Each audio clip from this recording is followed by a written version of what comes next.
Richard, for opening your restaurant. Thank you, Dr. Youssef, for being here. I hear you were just here for breakfast and you decided to stay, so thank you.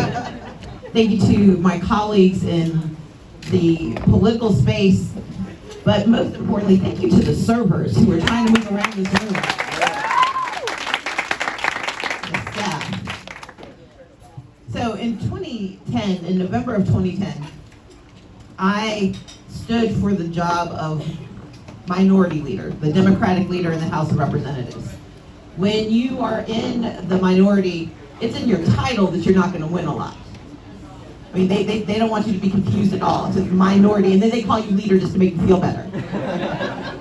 Well, in November of 2010, when I stood for that office, Democrats had been shellacked.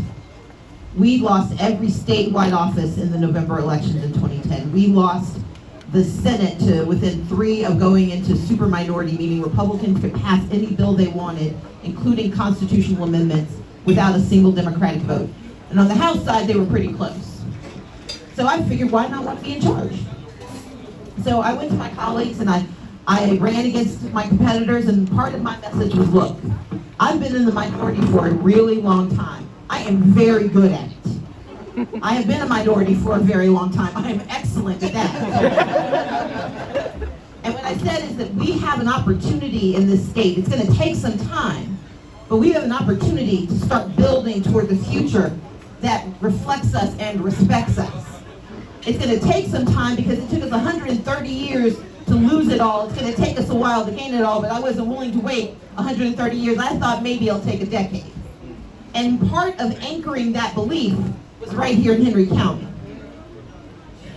Okay, I'll say to the servers, do whatever y'all need to do. I'm the daughter of pastors. I don't stand between people and their food.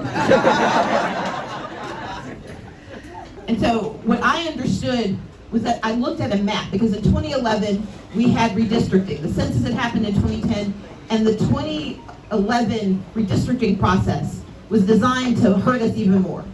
It ignored communities that were growing across the state, especially here in Henry County.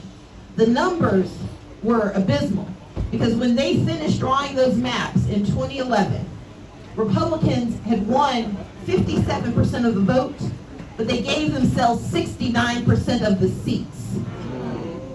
They were going to have dominion and power for a decade. Well, I looked at the same maps, and what I understood was that there were parts of the state that were changing faster than the maps told us. I looked at those places, and included in those communities were the communities of Henry County. And so I looked at our caucus, and I looked at our state, and I thought, where can we go to build power where nobody's watching? Because you see, it's okay to get things when people can see you, but it's where people are in the shadows that you can get a lot more done.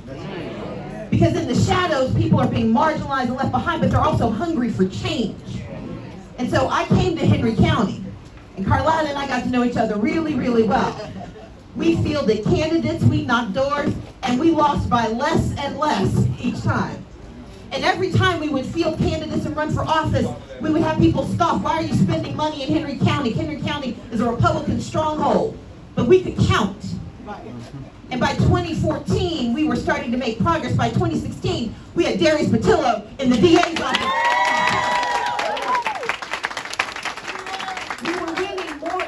Seats, but we were also building more and more opportunity.